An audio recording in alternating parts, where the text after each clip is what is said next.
Yeah. Welcome everybody to Judaism 201 for our little discussion before Purim. Today we're going to try to connect Haman and Esther to the events of Gan Eden and learn some lessons from that. Let me do a share screen. We'll jump right in.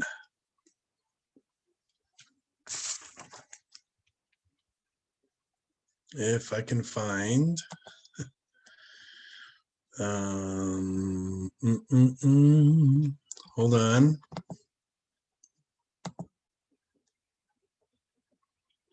Here we go. Sorry about that delay.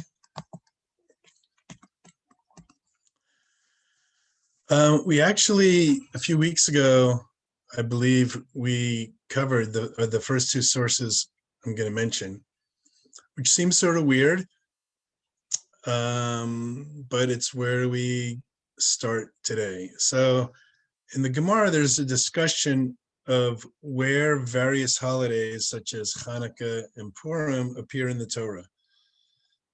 The obvious question is that, say, for example, for Purim, the events of Purim occur 1,000 years after the Torah was written. But if you take the view that everything in all of history and everything in the whole world is somehow at least alluded to or hinted to in the Torah, then this doesn't seem like a strange question. Or you can take the view that really what they're just looking for are spiritual connections or deep lessons here. And often we see a really subtle comment, and we're either just supposed to know what it means, or we're supposed to at least be able to figure out what it means or how it relates. In any event, so we'll take a look at this. It says, from where in the Torah can we find the events involving Esther? And there's a pasuk in the Torah that says that when we don't do the mitzvahs and Hashem gets angry at us, if we look in the bolded part, I will hide my face. And I will hide my face in Hebrew is Hester Astir, which is over here, Hester Astir. So Hester and Astir sound like Esther. That's supposed to be a hint. And actually, we see that that there is something going on here, because the entire theme of Purim are things being hidden and being revealed. So as a quick example, right, we know that, well, the most obvious example is that Hashem's name is not in Megillas Esther. And what's the point of that? The point of that is to tell us that Hashem is involved in things, even though we can't see direct open miracles, that Hashem is involved in things. And we see all sorts of connections when we look into Purim. So here's another example. There's the example that the name of the holiday is Purim, which means lots, because Haman drew lots. And how does that relate to anything? It relates to the worldview of Haman, that he thinks that things happen totally by accident and just random events, such as a lot, and that Hashem is not involved in the universe. Even the phrase Megillas Esther, Megillas can mean revealing, and Esther, as we see in this pasuk, means hidden. So Megillas Esther means revealing the hidden, and this is talking about the really revealing Hashem in the things that we do, and seeing Hashem in the world, and the whole plot, obviously, of the whole story of Purim is that Hashem is manipulating some events in the background, and we have to look to see him, as opposed to seeing it from Haman's point of view, that everything is just happening by accident. Okay, so that's an example of where at first it seems like a wordplay, but Chazal, or sages, are actually talking about something deeper. Here's the one that I really want to talk about. They add the same question: where in the Torah can we find an allusion to the hanging of Haman? And the pasuk that they're going to quote is that when after Adam and Chava ate from the tree, Hashem said, have you eaten of the tree? And in Hebrew, Hamin ha'etz. And Hamin is, you can see my cursor over here, is spelled the same way as Haman is. Now, that sort of seems strange, because if somebody were to ask me, where is Haman in the Torah, I would think, well, the whole time in the desert, Hashem was feeding us man. And I'm sure there must be one point where the Torah, I haven't actually looked, but I'm sure there's plenty of times when it says Haman, the man. But yet the Torah chooses, or the Gemara chooses to pick this pasuk, have you eaten from the tree, Hamin ha'etz, which seems like a real stretch. However, Chazal is smarter than I am, and there are some really cool, deep thoughts about this that I want to share. So the first, I have two main lessons that I want to talk about. So the first thing I want to point out is, let's talk about that tree and what happened in the sin in Gan Eden. So this is the actual, so this is the pasuk where we were told what to do and what not to do. Number 3 here. And Hashem said, of every tree of the garden you are free to eat. And actually, if you look in the Hebrew, it sort of, I would have translated this as you shall surely eat of every tree. But as but there's this one tree here that if you eat it, you're going to die. So what the sages, or what some of the modern commentators have pointed out, is that we're so accustomed to thinking about that what we were told, that the first thing we were told is that we shouldn't eat from the tree. But actually, the first thing we were told, Hashem was stressing the point, you can eat anything you want. It's just this one thing you can't do. And of course, that's what Adam and Chava violated that, and that was their downfall. Everything in the world, just this one thing, and that was the downfall, and that's how sin got introduced into the world. So if we look at Haman, we actually see the same thing. This is the key passage from Megillah Esther. It says, Haman went out happy. He had just been given a whole bunch of stuff by Achashverosh. But when Haman saw Mordechai in the gate, and Mordechai didn't rise or bow down to him, Haman got really angry, and he went home. So first he went home and he told his wife about all these great things, look, his great wealth and his many sons. Haman is listing all the great things that he has in life. He's wealthy, he's powerful, he's got 10 sons. And if somebody has 10 sons, he probably has a lot of daughters too. He's got this huge family, and the king promoted him. This is one of the most powerful nations in the world at the time, and he is second in command. I mean, he's like, in that entire area of earth, he's like the second most important person. And then he boasts and he says, you know what else? Queen Esther is holding a feast, and of the whole world, of the whole country, she only invited 2 people, me and the king. Like, me and the king are like buddies. We're a team. I am so close to power. And then he says, but all this means nothing to me because of this one thing that because Mordechai won't bow down to him. Just in the Hebrew, B'chal zeh enenu shaveh li. All this is nothing to me. So what we see here, this is sort of an obvious lesson here, that just like Adam and Chava, they had the whole world, and one thing they couldn't do, and it tempted them enough that they had to sin. So too with Haman, that he had everything that a person would want in that kingdom, and yet because of this one thing, it drove him crazy, and it was his downfall. It's very interesting that the eights was his downfall. So I don't want to get too much of a tangent here on the language. So the language in simple Hebrew says they hung him on the tree. So, and the tree is ha'etz. So when we see that, all this is related, you can see how it's directly related. When the Gemara said, where do we find an allusion to Haman? It's Hamin ha'etz, right? And Haman was, this one thing, just like Adam and Chava, drove him nuts, led to his downfall, and he ended up getting hung up on the eights, hung on the tree, or maybe it was hung on the gallows. Or some people say that historical perspective, that they didn't do hanging back in those days. What they did is impaled people on a stake.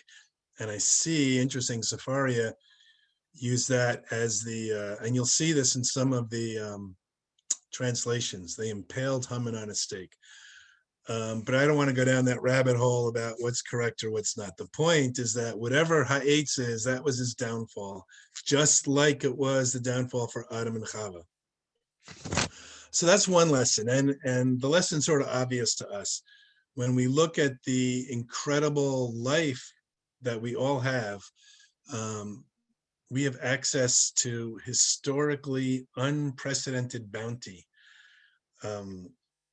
And so the question is, in our lives, will we be like Haman or Adam and Chava, that we have almost the whole world at our fingertips? We have 90% of what we could ever dreamed. And if you lived in the 1800s and looked at our lives now, you'd say that we have 99% of what we would ever dreamed. But because we're missing one little thing, that will obsess with it and let it ruin our lives. It shouldn't even bother us so much when we compare. We need to look at the glass 3/4 full and not 1/4 empty. So that's one lesson that we get from the beginning, that the allusion to Haman is Hamin ha'etz.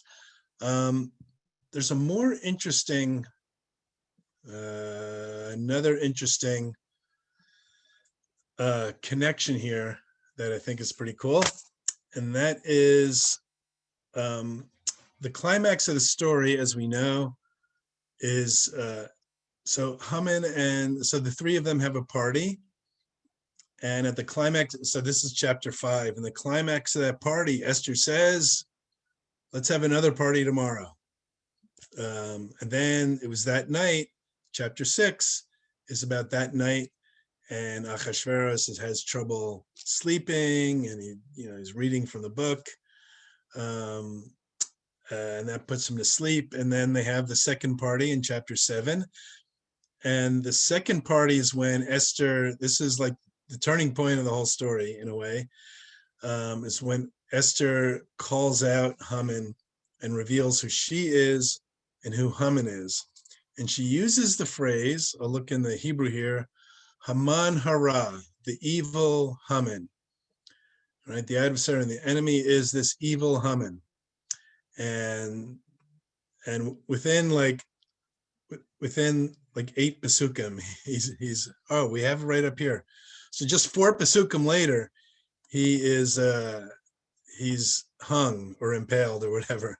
It happens pretty quickly. But it starts with Esther saying, Haman hara, this evil Haman. Now, what's really interesting to me is that the word ra, which means evil, right, the Yetzer hara, has not appeared in the entire story yet. The word tov appears at least a dozen times up until this point, but the word ra does not appear at all. And the idea here, and if we look at from the very opening of the plot, that we're sort of living in a hedonistic society here, right? It opens up with Achashverosh is having this 180-day party, right? And they want Vashti to do some sexy dancing for the men. I mean, it's a really hedonistic society. And what is the hallmark of a hedonistic society. It's when you say, everything's good, nothing's bad. Whatever you want to do, it's fine, it's good. And that is, that's not the proper way from a Jewish perspective. So Esther calls him out and uses the word Ra, and that is the beginning of the whole change. And we see that the word Ra and Tov are used a number of times after this point. But until here, it was all, everything was good. Everything was hunky-dory, and anything that can go back. So what's of the lesson that I said, what's the deeper meaning of that? And the deeper meaning of that is this. So let's go back to Gan Eden. This is the last section here. So the first pasuk, right, it said, every tree you can eat, you shall surely eat of it. And then the second, so that was the first thing that Hashem said, you can have everything. And then the second pasuk here says, but there's one tree you can't eat from it. And what is that tree? It's the knowledge of good and bad. In the Hebrew there, eitz hadas tov v'ra.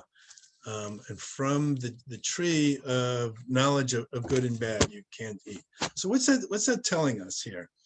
The mystics say that what Chava and Adam's sin did was cause an intermingling of good and evil into everything.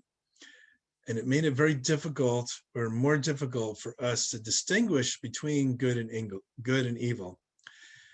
And of course, that was the problem of the whole society here of Shushan and Haman and Achashverosh, is good and evil were all mixed up. They were all jumbled up together, and they thought everything was good.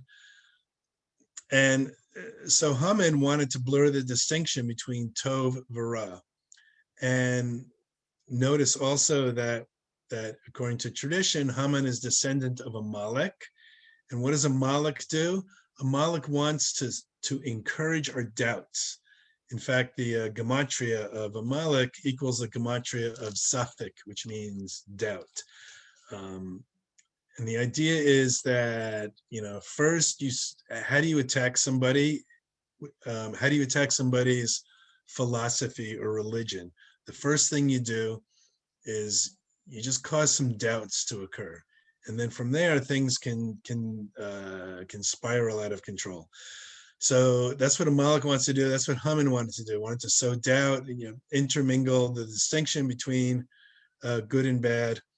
And what Esther did was calling him out, was calling Ra by its name, calling evil by its name. And in a way, she is rectifying the sin caused by Chava from eating from the tree. Is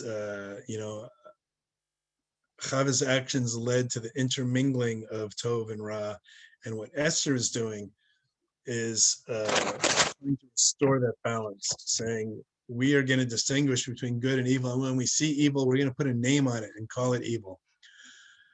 And for that, some say that she merited having this entire book named after her. The book could have been named after Mordechai. There's lots of arguments that you could say.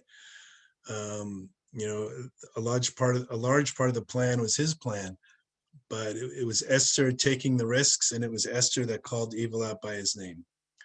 So to sum up, are the two lessons that we've learned just from this little pasuk, this little passage. It says, from where in the Torah can we find an allusion to Haman?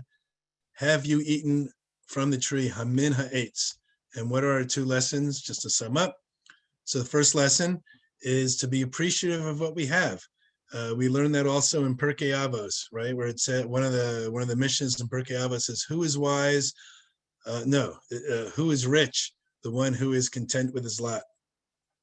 We also learned this from an observation that I first read from Jonathan Sachs. I can't recall if it's his observation, but he points out, why does the 10 Commandments end with "You shall not covet"? I don't even know how to pronounce it in English. Is that the right covet or covet? I don't know. Does it really rank up there with, murder and adultery and stealing? I mean, you're sitting in your house thinking, boy, I really wish I had that. Does that rank among the top 10? And he says that and also you would think that the very last one should be an important one that sort of, it's like the capstone. So why is that the last one? And he answers, I love this answer. He says that covet is something that leads to the other sins. So for example, yeah, I like my spouse, but that one over there seems a lot more attractive. That leads to adultery. Yeah, I have this car, but that car is really good. I'm going to steal it, or maybe I'm going to steal some money so I can get a car.